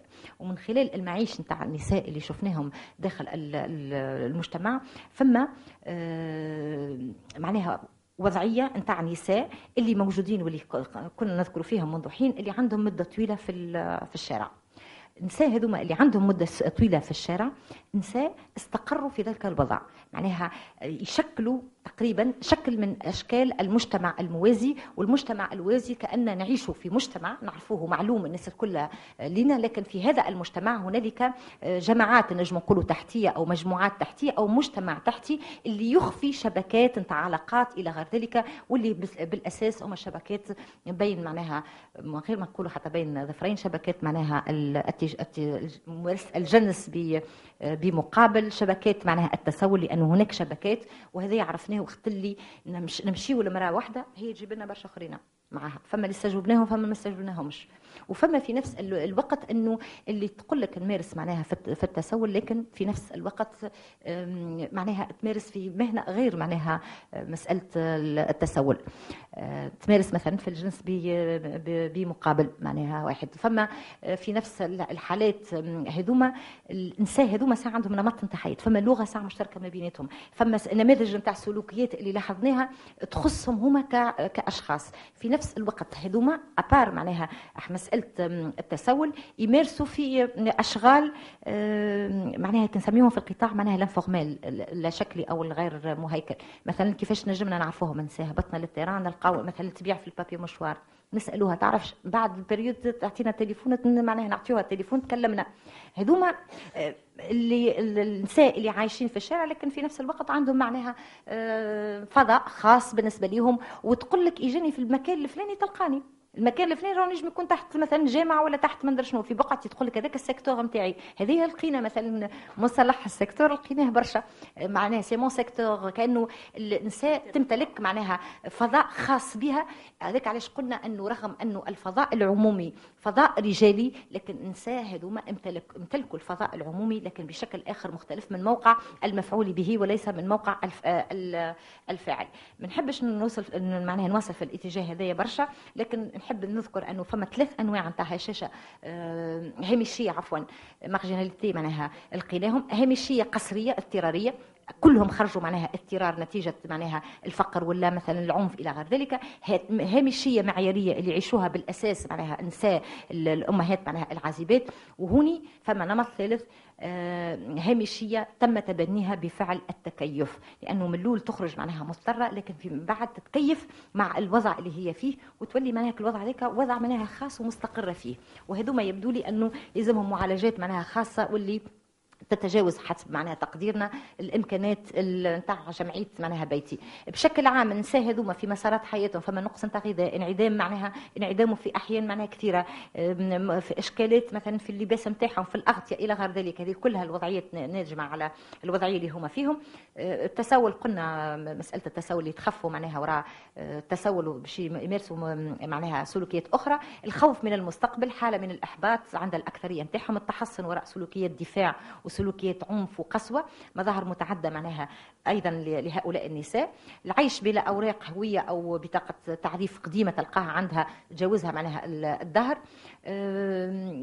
نمر معناها زاد هوني بسرعه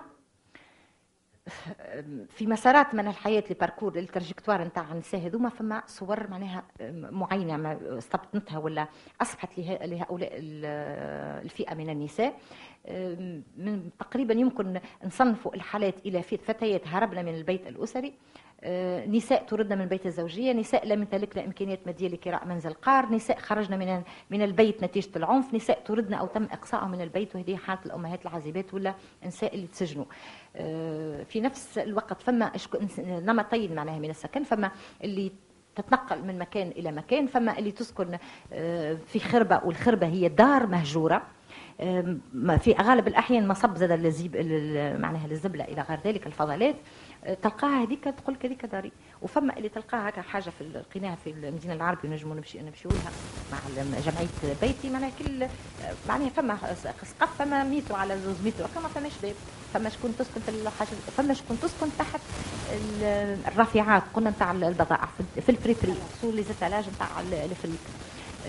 فما اللي تمشي معناها تسكن طبعا عند اقارب ولا معارف وينتقلوا من بقعه لبقعه، وفما اللي بطبيعتها تسكن في سكن معناها ايل معناها للسقوط، والا حانوت والا حاجه اللي استولت عليها بفعل معناها التحول الى غير ذلك.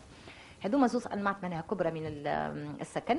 الصور بشكل عام اللي ظهرت عند النساء هذوما، لان كما قلنا بحث معناها نفسي اجتماعي، حبينا نشوفوا شنو الصوره نتاعها، لانه الصوره مدخل لمختلف الخدمات، وهو باش نكمل يا لمختلف الخدمات اللي باش تقدمها بيتي. فما صوره المراه اللي تقاوم في صعوبات الحياه، فما صوره المراه اللامباليه بالاعراف الاجتماعيه، صوره المراه الشرسه العنيفه الى غير ذلك وصاحبه الكلمه. وهذوما اللي نلقاوهم معناها اللي كان لقيناهم نتاع نساء تقريبا عندهم معناها في شبكات معناها معينه. صوره المراه المناوره اللي اذا كانت تعرض تناور وقت الصعوبات نتاعها. المراه المنعزله، فما زاد ثنائيات في الصوره معناها لقيناها. بالنسبه للثنائيات فما صوره المراه المذنبه بعد معناها فتره تقول لك انا اذنبت، مثلا خاصه لقيناها عند المراه اللي دخلت السجن ولا اللي عزباء تقول لك ايه ربي عاقب فيها معناها اذنبت، وهذاك علاش انا موجوده في الشارع. وفما اللي تحس معناها صوره المراه الضحيه اللي تحس بروحها معناها سي بوغ سولا معناها قلنا احنا من برمي الحاجات هذوما الثنائيه ضحيه ومذنبه، مقصيه منسجمه مع روحها، في الوضع الجديد تأقلمت فيه، ضعيفة وقوية في نفس الوقت، منبوذة اجتماعيا وفي نفس الوقت لا مبالية بالمجتمع وما يهمهاش فيه المجتمع. لكن في كل الحالات هذه فما نوع من الإصرار، من المثابرة، من التحدي، وفي نفس الوقت فما نوع زادة عند الإنسان لقيناه متصالح مع ذاته، لأنه تصالح بين ظفرين، لأنه نوع من الاستسلام والشعور بالعبثية ولا معنى للوجود. الاستراتيجيات كثيرة اللي يعتمدتها النساء باش تقاوم معناها الظروف نتاعها، اعتبرناهم احنا في لحظة من اللحظات انهم كيف معناها ظهرت الحرقان، لأنه الحرقان هو حرق معناها او لحدود معناها جغرافية، لكن هذوما تحطيم لحدود مكانية معيارية قيمية رمزية إلى غير ذلك.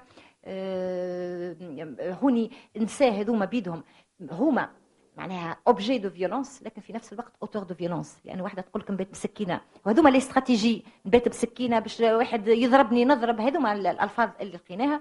ثم ضعف نفسي معناها توجه نحو الاحباط، حالات من الدمار الى غير ذلك، الاحساس بالذنب. وسي بور سلا قلنا من بين الحاجات انه نخرجوهم من حاله الاحساس بالذنب، ونخرجوهم ايضا او الجمعيه بعد تخرجهم من الاحساس بانهم ضحايا، وتحاول الجمعيه ان تشتغل على تقضية الشعور بالاستقلال معناها الذاتي، اللي هو ان بروسيسوس معناها اترافايي اكسترا.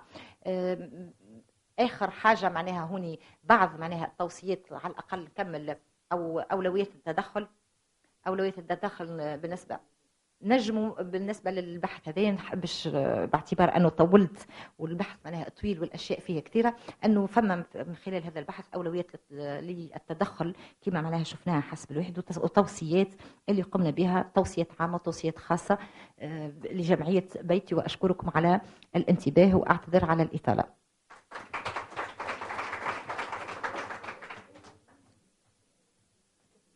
Merci Samira, merci Fatiha. Maintenant c'est à Sanim Ben Abdallah.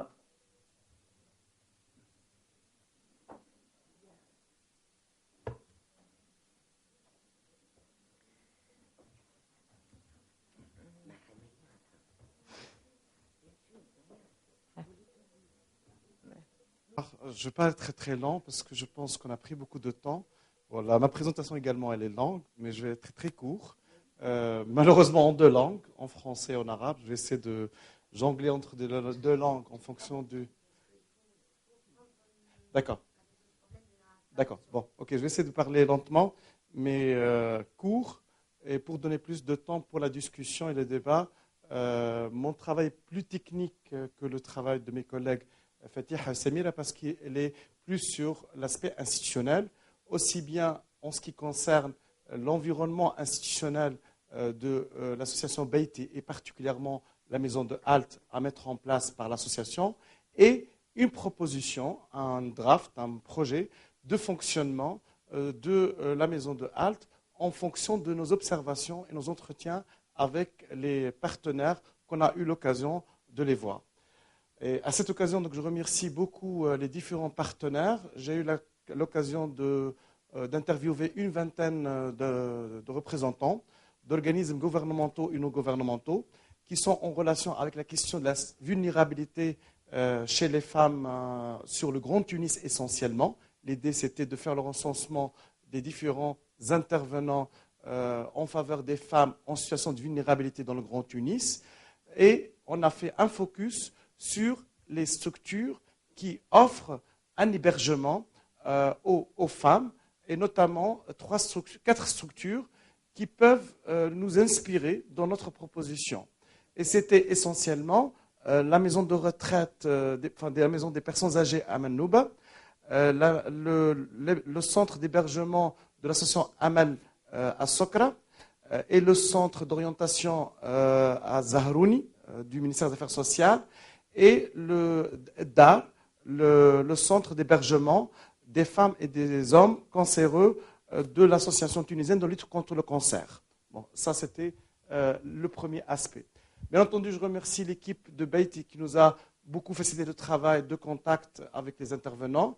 Le FNIA, bien entendu, pour son soutien technique et son accompagnement dans la mise en place de la méthodologie et le suivi de notre travail sur le terrain, et surtout les entretiens qui nous ont enrichis dans notre travail.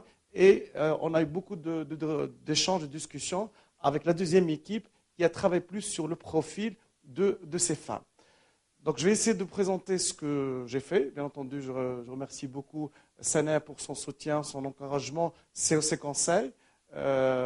C'est un sujet intéressant, mais à la fois très sous-analysé. Très peu de documentation sur la question. Et c'est pour ça qu'on a élargi plus sur la question de la vulnérabilité des hommes et des femmes, mais avec un focus femme, parce que la vulnérabilité féminine, elle est spécifique dans un contexte de domination masculine comme le nôtre. Bon, là, je ne vais pas rappeler les objectifs. Dans le langage des Nations Unies, ce sont mes termes de référence à moi. C'est mon contrat, mais vous le trouvez dans le document qui sera finalisé suite à cet atelier d'aujourd'hui, parce que l'exercice également d'aujourd'hui, c'est de valider un peu avec vous les résultats et finaliser avec vos remarques ce que je vais vous présenter rapidement, malheureusement. Il y a 3 documents que j'ai eu l'occasion de les produire. Un premier document qui a un guide institutionnel, donc un descriptif des différents intervenants identifiés qui sont gouvernementaux ou non gouvernementaux, qui interviennent dans différents domaines, de l'appui psychologique, de l'insertion économique, dans le domaine de la justice, de l'intérieur, de la santé. Donc l'idée, c'était de fournir un guide institutionnel qui peut être développé, mis à jour par l'association Beiti en fonction de l'évolution de son travail. Mais déjà, elle a maintenant un carnet d'adresses où ils connaissent la mission de chaque institution et un vis-à-vis, dans la mesure du possible, qui peut développer avec lui par la suite différentes formes de collaboration, de coopération, et pourquoi pas la signature de conventions qui peuvent définir la coopération entre l'association et ses partenaires potentiels. Le deuxième document, c'est l'analyse de l'environnement institutionnel. L'idée, c'était simple. Est-ce que vous trouvez la mise en place d'une maison de halte pertinente ou pas? Dans la mesure où oui, qu'est-ce que vous faites par rapport à cette question et qu'est-ce que vous recommandez? Donc, il y a un guide d'entretien également qui est disponible dans le rapport, qui a été adressé aux 20 personnes interviewées dans les différents secteurs.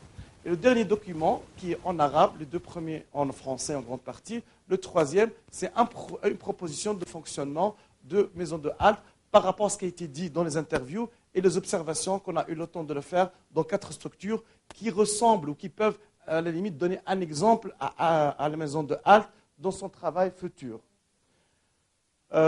Donc là, c'est méthodologique, on ne va pas passer. Donc ça, c'est l'aspect qui nous concerne, mais qui nous a guidé dans notre travail. Ça, les structures qu'on a visitées, on va pas ça. Ça, c'est important pour nous de rappeler, et Sana a parlé de ça, et le FNUAP insiste beaucoup sur ça, un peu notre background. Quelles sont nos valeurs? Et il faut le rappeler que l'approche basée sur les droits humains, ça reste une approche cruciale dans notre travail, dans le respect des êtres humains, dans le choix de ces gens. On ne peut pas les obliger à être hébergés. Il y a pas mal de choses qui peuvent être développées parce que l'approche des droits humains, c'est un cadre qui doit être adopté aussi bien dans l'élaboration, la mise en œuvre et l'évaluation de toute action. Bon, ça, c'est toute une littérature sur ça. On n'a pas le temps de présenter tout ça. Le deuxième élément, c'est la gestion et l'application axée sur les résultats. Beiti, et particulièrement la maison de halte, elle est censée donc avoir des résultats à atteindre, des indicateurs à atteindre et être évalués par rapport à ça. Également, il y a tout un travail sur cette question qui est développé à l'échelle internationale, notamment par les Nations Unies. Deuxièmement, l'approche participative. Il faut penser ces femmes envisager ces femmes en tant que partenaires et en tant qu'actrices et non qu'en bénéficiaires passives. Également là, on sait bien que dans toutes les expériences en matière de développement, c'est très important d'envisager les bénéficiaires, les clientes, entre guillemets, pour certains, en tant que partenaires et actrices et pas en tant que bénéficiaires passifs, ce qui était le cas dans plusieurs actions dans le passé en Tunisie et peut-être aujourd'hui encore avec les erreurs et les dérapages à cause de cette démarche. Le deuxième élément, c'est l'approche genre. Donc là, ça reste très important par rapport à une question spécifique liée à la vulnérabilité des femmes. L'avant-dernier principe directeur, c'est l'habilitation, parce que tout ce travail, c'est pour développer les compétences, les capacités de ces femmes pour être responsables de leur vie, d'avoir la capacité de prendre des décisions, d'analyser et de ne pas être dépendantes des autres avec un focus autonomisation dans l'intervention de la maison de halte. Le dernier élément qui fait beaucoup de débats aujourd'hui en Tunisie, l'éthique du travail social. Et là, malheureusement, tous les domaines souffrent d'un problème d'éthique.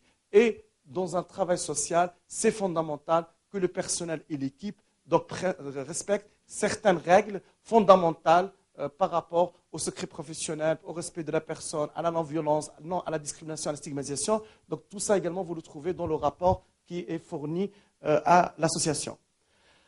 Généralement, donc je vais résumer, il y a une bénédiction, entre guillemets, on est dans un contexte politico-religieux, donc c'est le contexte que les gens trouvent que l'idée est pertinente. Donc mettre en place une maison de halte au profit des femmes, les interviewer, saluent l'initiative et trouvent le fait que ça vienne d'une association, c'est plus intéressant dans la mesure, l'association elle est plus souple, plus flexible, et généralement les officiels expriment leurs difficultés, leur blocage à cause de la lourdeur administrative. Et le fait de trouver une association pour eux, je trouve ça très intéressant, mais il ne faut pas que ce soit également un désengagement de l'État par rapport à la question. Toujours le risque, c'est qu'ils saluent tant mieux, parce que bon, ils n'arrivent pas à gérer, mais dans leur déclaration, il y a toujours l'hypothèse ou le risque que l'État veut s'en débarrasser des questions un peu difficiles à gérer. Bien sûr, je salue toutes les personnes qui m'ont reçu, qui m'ont offert un café. Ça ne veut pas dire que je suis contre leur déclaration, mais pour avoir un regard critique par rapport à ça. Mais quand on parle avec eux, généralement chacun va défendre sa population. Donc, et ça reflète un cloisonnement dans l'intervention. Donc chaque intervenant va parler essentiellement de sa population à lui. Les femmes anciennes détenues, les femmes personnes vivant avec les VIH pour certains, les femmes battues, ce qui montre généralement que l'intervention sociale reste sectorielle et que les intervenants généralement ont du mal à avoir une approche globale par rapport à la question de la vulnérabilité. C'est légitime, mais ça d'un côté, ça reflète chacun et l'emprisonnement de chacun, mais d'autre côté, ça donne beaucoup de populations à prendre en charge par la maison de halte.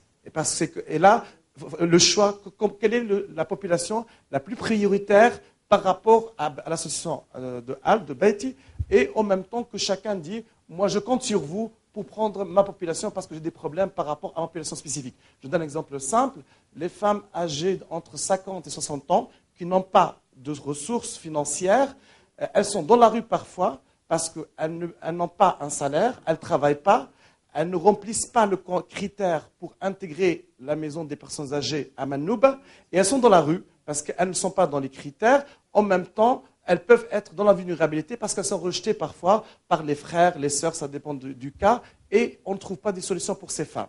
Pareil pour les femmes détenues, on va dire que pas seulement les femmes détenues, mais les filles mineures délinquantes, entre guillemets, en conflit avec la justice, pour eux, nous, on a un problème avec les filles qui ont 16-17 ans, qui ont fait une période dans une maison de correction, et à la sortie, elles sont rejetées par la famille, et on n'a pas de solution. Et à chaque fois, on va trouver cette idée dans le rapport que chacun va défendre sa population à lui, c'est légitime, mais en même temps, ça fait un peu trop de population pour la maison de halte si elle va prendre en charge autant de populations diversifiées. Donc là, on a terminé avec ça, pardon. Quelques recommandations par rapport à cet aspect des interviewés. Donc là, l'idée de pas mal d'intervenants, ne pas associer la maison de halte à une population spécifique. Mères célibataires, femmes détenues. La recommandation des interviewés, c'est de trouver un esprit qui reflète la vulnérabilité, mais pas à une population spécifique, parce que pour certains, il y a un risque de stigmatiser l'association si elle va prendre un sous-groupe. Donc l'idée pour les interviewer, c'est d'éviter de prendre une, et si elle va prendre une, ne pas avoir un nom qui réduit l'association à une population, et peut-être ils vont tomber dans la stigmatisation, dans l'image, pas par rapport à ce qu'elle va faire, mais par rapport à la perception de la population et du grand public. Beaucoup ont insisté sur l'approche progressive.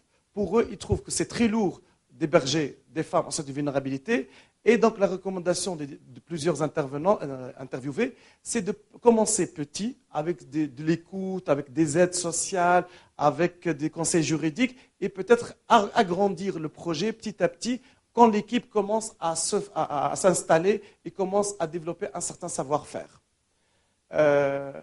L'idée, bon, Sana elle a répondu, mais moi je reste fidèle aux interviewés tout à l'heure, il y avait un certain scepticisme par rapport à la mise en place de la maison de Halte dans la Médina. Pour certains, ils ont l'impression que la Médina n'est pas le cadre idéal. Bon, ben, ça, mais je pense que Sana a commencé à faire un travail de proximité, de développement de communication avec les voisins, ce qui est très important. Et on a vu d'autres expériences. Je donne l'exemple de Sem, elle est là, par exemple, l'association Amel. Ce sont les voisins qui ont protégé l'association Amel pendant le 14 janvier. Donc, pourtant, c'est une association qui prenne en charge les mères célibataires qui sont parfois rejetées par la société. Mais c'est l'entourage, c'est le voisin. Et on a vu d'autres expériences ailleurs qui montrent quand on développe des liens de voisinage solides, avec un travail de communication bien orienté, on peut au contraire gagner la sympathie du voisinage. Donc, mais ça, je le dis qu'il y a certains ont trouvé que peut-être la Médina, le soir, il n'y a pas de moyen de transport, ça fait noir, bon, pas mal. Et je pense que certains ne connaissent pas assez la Médina également. Bon, ça également, bon, mais je reste pas très critique. Bon, donc, l'approche des droits humains, donc il y a des gens qui demandent beaucoup, surtout de la côté de la société civile. Ils trouvent que l'approche des droits humains, elle est importante aujourd'hui en Tunisie, si on va faire du travail social.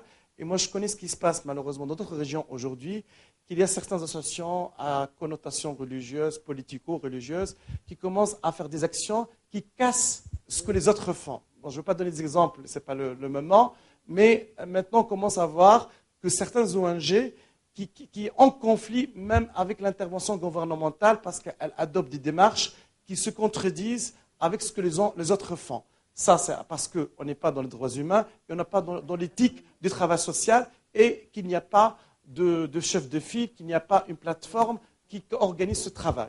Avec malheureusement que les autorités régionales parfois ont un rôle un peu douteux, louche, bon, si je me permets de le dire.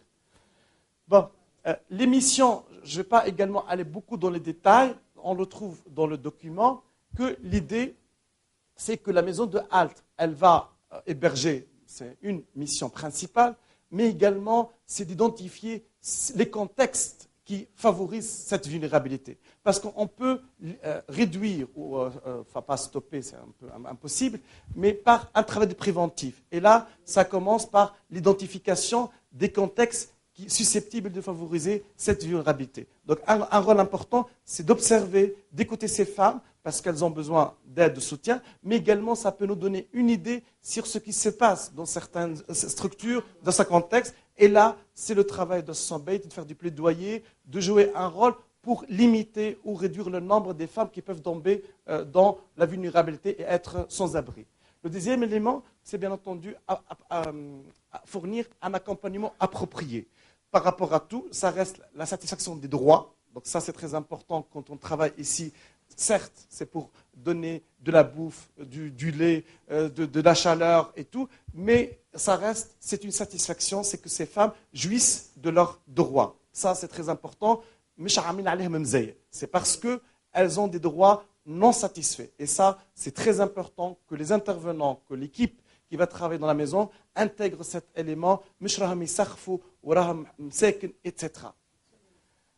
Contribuer au développement de la connaissance, Samira l'a dit, Fatiha, qu'on souffre d'un manque de connaissance dans beaucoup de domaines, malheureusement pour des différents contextes moyens, parfois c'est la contrainte politique et autres, et la maison de Halte peut être un petit laboratoire. On ne peut pas demander de faire des grandes études, mais ça peut être également un champ d'observation, de fournir la possibilité de faire des stages, de suivre des cas, de repérer peut-être des sex stories, pourquoi pas. Et là, malheureusement, je connais pas mal d'associations qui font du bon travail, mais qui n'ont pas mis l'accent sur cet aspect documentation, capitalisation, recherche dans la mesure du possible.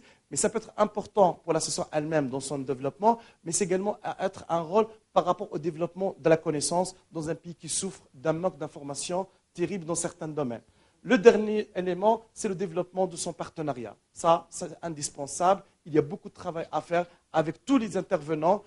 Certes, il y a aujourd'hui, il faut faire attention par rapport aux partenaires parce qu'il y a des gens qui ne sont pas peut-être, qui ne partagent pas la même culture.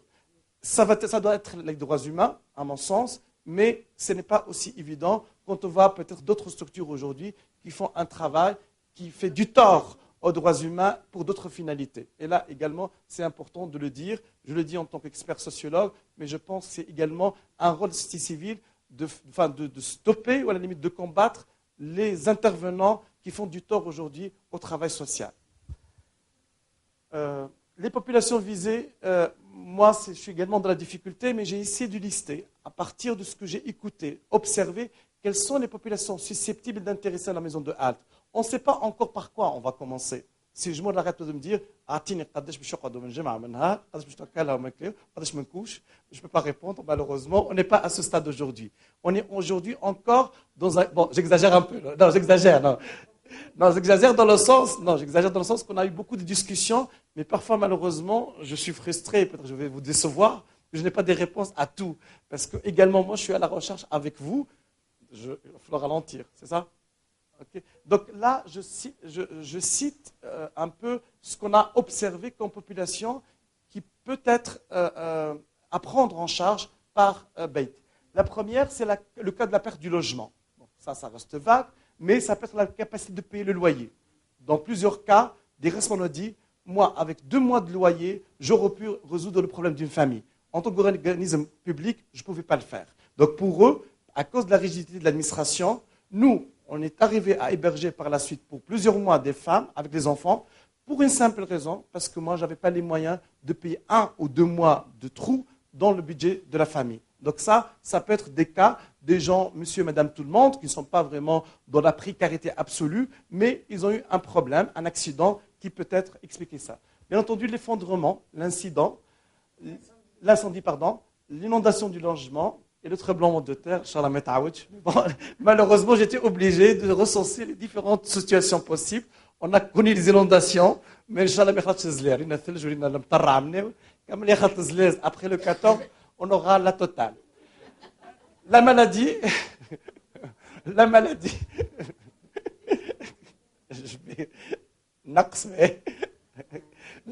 bien entendu, ça concerne une population spécifique, surtout les personnes qui viennent de l'intérieur du pays.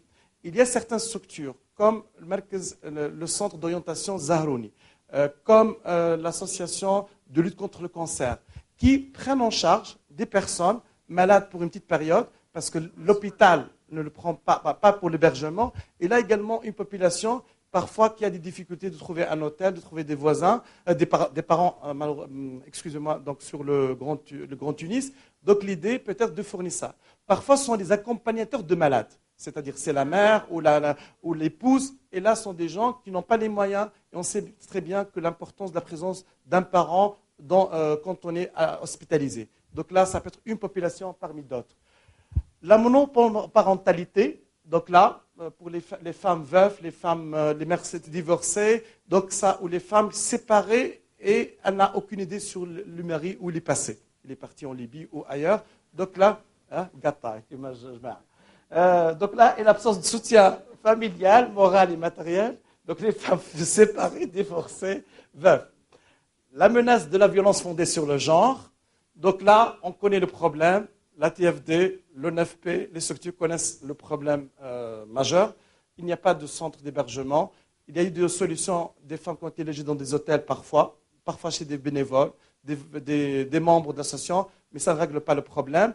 L'autre difficulté, que parfois ils disent, elle est agressée, elle est victime de violence, mais elle ne veut pas quitter son mari.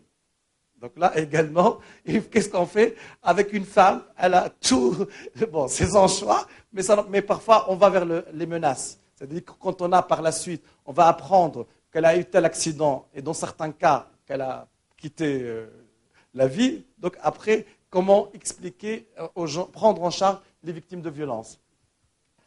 L'errance, le célibat tardif, bon ça, ils m'ont parlé de ça. Moi je répète ce qu'ils m'ont dit. Dans le cas où les femmes...